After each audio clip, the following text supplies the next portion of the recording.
All right, dope ass games tonight. Dope ass game. See, I was like, this is why people don't really give us a regular season, but the playoffs is where the NBA players come to play. Now, I'm gonna already get the part out the way. I was like, didn't really see, only seen like highlights and stuff of Orlando and Cleveland, and once again, right now, as I just seen in the clips, it basically just seems like them boys is young versus the dudes that's been in the playoff last couple of years. That's really that's one thing that it seemed like I could take away from just watching it, and also the fact that they don't have the big men capable enough. The length inside is really bothering. I feel like bothering them in a way, just because it's like I said, Franz and Paulo is 6'10". Isaac is like 6'11", 7 feet. Wendell Carter is 6'10", but they're not the same built the same way as like Allen and Mobley, that are like, they're not big men, they're tall men, but they're 7 feet, long arms. And I was like, and I think, but I do think they're stronger than those boys, because I'm like, Jonathan Isaac is a skinny guy. I was like, Paulo and Franz are shorter dudes. And I think they just really just, like, the same way we seen like the Knicks sort of bully Cleveland last year. I feel like they're doing that with Orlando. And also, it seemed like everybody's sort of hitting all cylinders with Cleveland, where it's like your two guards and your two big men. And and I was like, and I just think that I was like, I just don't think everybody's came to play for Orlando that you sort of need to come play. Like, they got a lot of options, but they're not rising to the moment. Just from this little, like, the little bit I seen or whatever. So I won't go into depth with that one. But let's start with our one banger, the New York Knicks and the 76ers. And along with the second game, it's really one of them games that you really feel like you need to capitalize on. I was like, Brunson still ain't been playing well, but he played when you needed to. I was like, even though Hart, they leaving him open on threes, he's still scoring. Hartstein is over here. I was like, uh, playing in the mix of getting rebounds and stuff like that, and hustling. Um, yeah, like I was like, their whole team is just really just connected. Because I was like, you're not getting like big nights from OG or nothing like that, but you got good games out of like Bogdanovich and McBride. Um, I was like, DiVincenzo came up with like a clutch ass shot. Um, but I was like, just like how I said with the first game of, like with the first game, like Kyle Lowry playing really well. I was like, this one you got the Joel Embiid, like, it's like he still is not where he wants to be or should be at, and all this other stuff. But we didn't think he was gonna play, and he came out and played, and he played damn good. And Tyrese Maxey as well, and it just all went apart in like 30 seconds. They scored like 8 straight points, but it was just ridiculous. It was just bonkers how it just like it was like 96 101 after Maxi hits a three, and then somehow I was like, just that quickly, Bronson hits a three, and then DiVincenzo hits a three by getting the ball in the out, like on the outside, out of bounds play. Um, and you like, you could just see it on the B's face pretty much after that.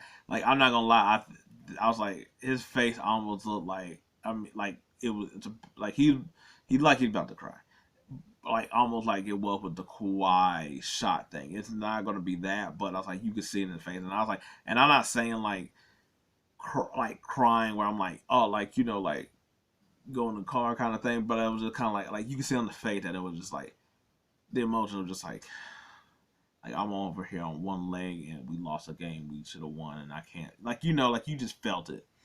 Um, but it was a hell of a game, because I was like, it like that, those last like few minutes, it was going back and forth, because it looked like, it's like, oh, the Knicks are about to go ahead, and oh, never mind, the 76ers are just, oh, the Knicks put it back, oh, the 76, oh, now the 76ers are putting on, and then it just flipped again, and it was like, all right.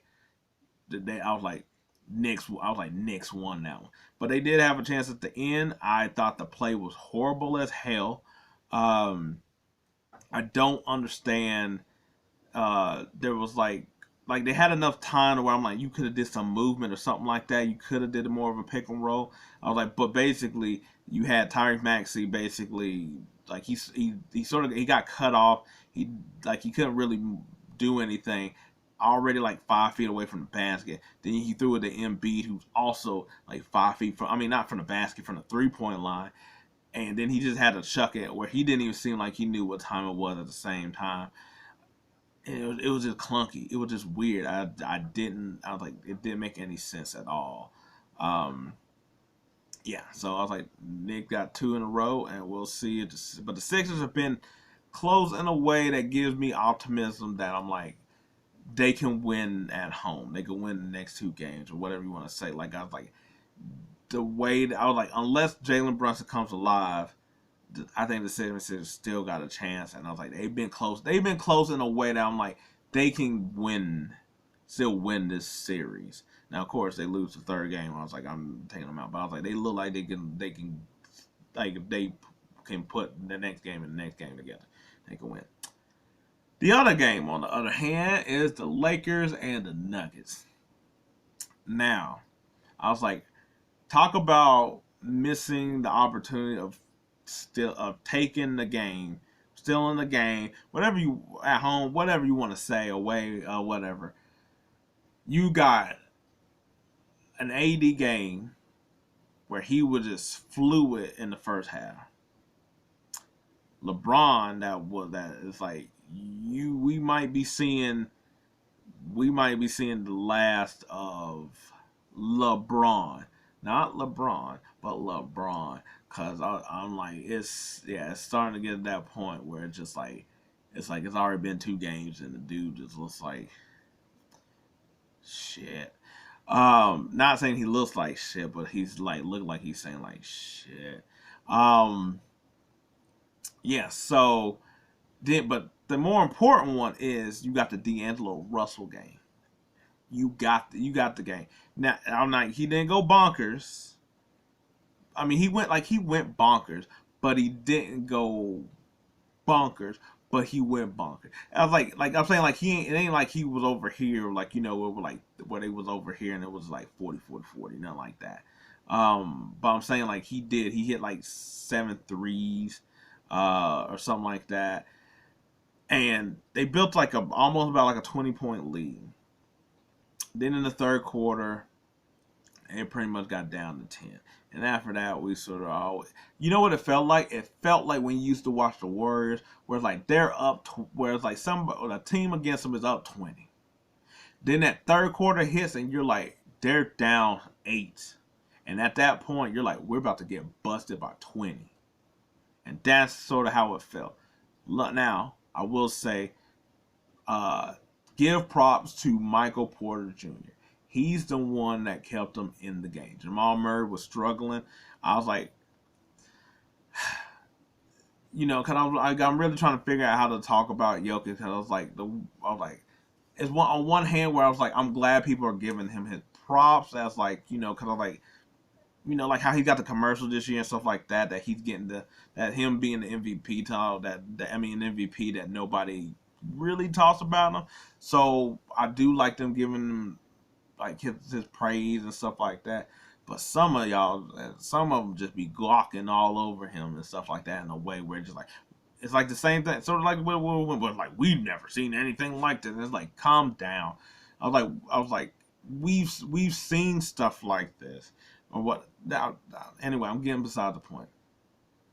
I was like Jokic. I was like, what do you want to say to his level or his standard? Which I'm like, well, that's what it should be. We don't do that with anybody else. Where it's like he played a great game, but I'm like, did he play to his standard? No. I was like, he was missing shots, but I was like, but the shot they were missing was like in and out. So it was like, it wasn't really just like the defense of the Lakers. It's like they were just missing shots. I'm like, Michael Porter was over here being like, D'Angelo Russell, you over here hitting threes? I'm about to hit three. We're just going to have a 3 off until everybody else might want to come in.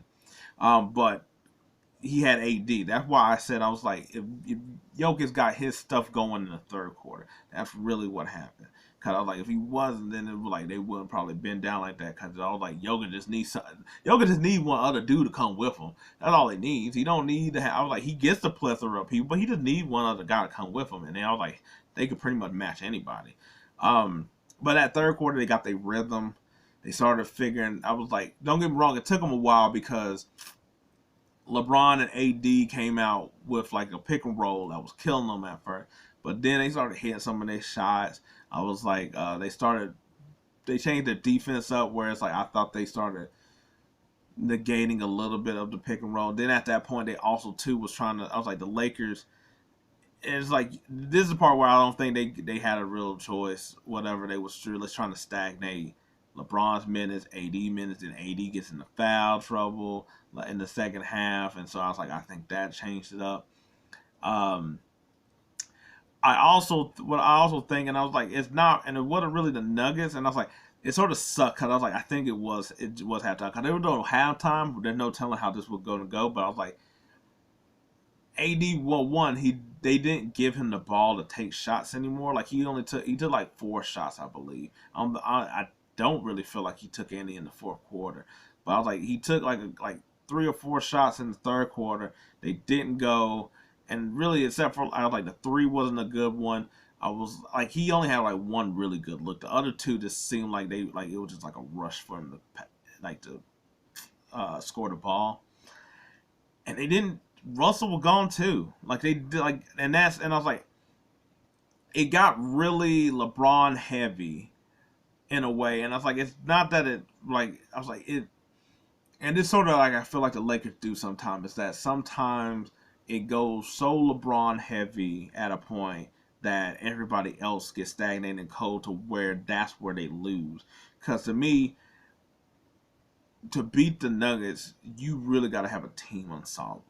And that's what you sort of seen. You sort of seen that where it's like, cool, you brought D'Angelo to the game. Because it's like, for the Nuggets, it's going to be Murray, who got heated up, and especially in the fourth quarter, hit that awesome-ass game buzzer beater over AD. But you have Michael Porter Jr., who came in ready to play. And then you got contributed couple from other people. Whereas the Lakers are really top-heavy. Like, Reeves had on like 10 points or something like that. Spencer Dinwiddie, I was like, at this point, what the heck? There's no need to play him. I was like, Gabe Vincent doesn't get enough shots up to matter. I was like, Rui just seems like a big body. That's it. Prince is actually, I think it's actually a contributor. I just feel like he's small in a lot of spots. I was like, Jackson Hay got a little bit of run, but I was like, he wasn't stopping anybody. But to me, I'm like, if Gabe and Dinwiddie is not going to give you anything, like they're like what's the hell is the point? I was like, Reeves didn't. I was like, and this is sort of what I'm saying. Like, I'm like, no. I was like, nobody. Reeves is not able to. It's almost like they can't get Reeves and Russell involved in the game. Like it's one of the two that only could get off. Everybody, I was like, at the other one, then the other one can't. I don't know if that's because they playing on the same court and there's only so many balls that go around between 4 people. I don't know. It's like do you have Reeves instead of having Spencer Dinwiddie just give Reeves those minutes on the court by himself? I was like, maybe that helps. And I was like, the Nuggets played probably one of their worst games, but that's what they did last year when they played really bad games, and the Lakers just can't close it, and they just worked themselves up to keep it close, and then they just attack. And hitting that shot, I was like, at the end was just like, I felt bad for LeBron because I was like, he was open, and he could have hit the dagger to pretty much probably seal the game. And him missing it leads to Jamal Murray winning.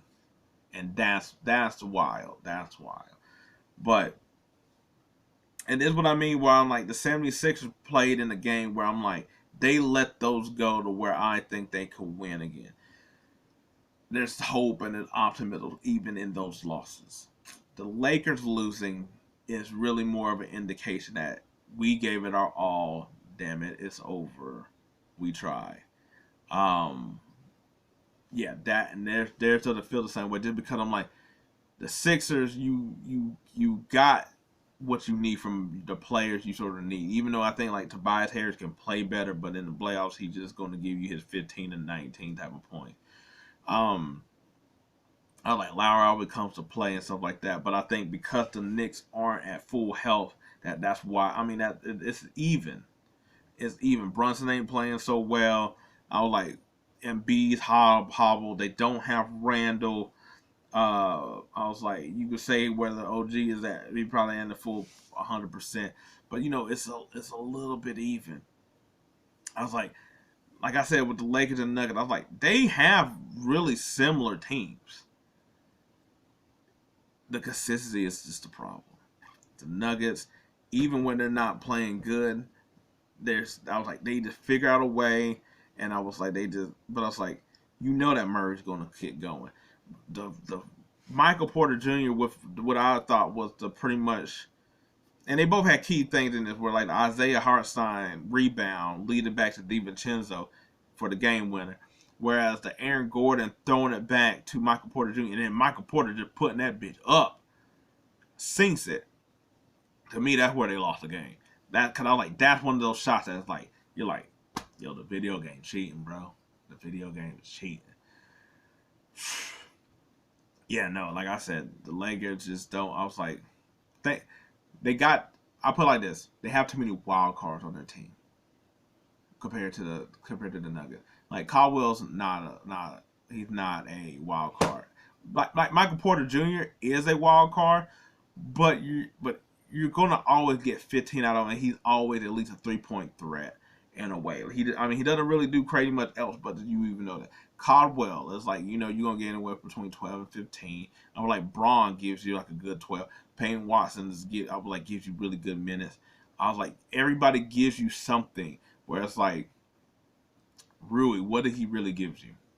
Spencer Dinwiddie hadn't give you anything, not even the stuff we expect him to give you. Russell can be anywhere between. I was like, he got 12 points and he got 35. Reeves, anywhere between. He got 13 points, but I was like to 28 points. But you don't know. But they also don't have any defense. They can't play Vanderbilt. I was like, Reddit must be hurt because they ain't playing him. You know what I'm saying? So I'm like, you got too many wild cards for there to really be, the same thing against the Nuggets, and I think that's where they lose at. But anyway, I was like rambled on way too long about this because it's just really just sort of just sometimes just watching it is like, come on, it's like this is so gonna suck. I was like, cause it's just you only could do so much. Did it was like LeBron like 8 years ago? Be a different series, but guess what? That's not how we play it. But anyway, let me know how y'all feel about the games. Do you understand what I'm saying with the Lakers and all that other stuff? Do you have hope? If you're on the other team, let me know. But until then, peace. I'm out.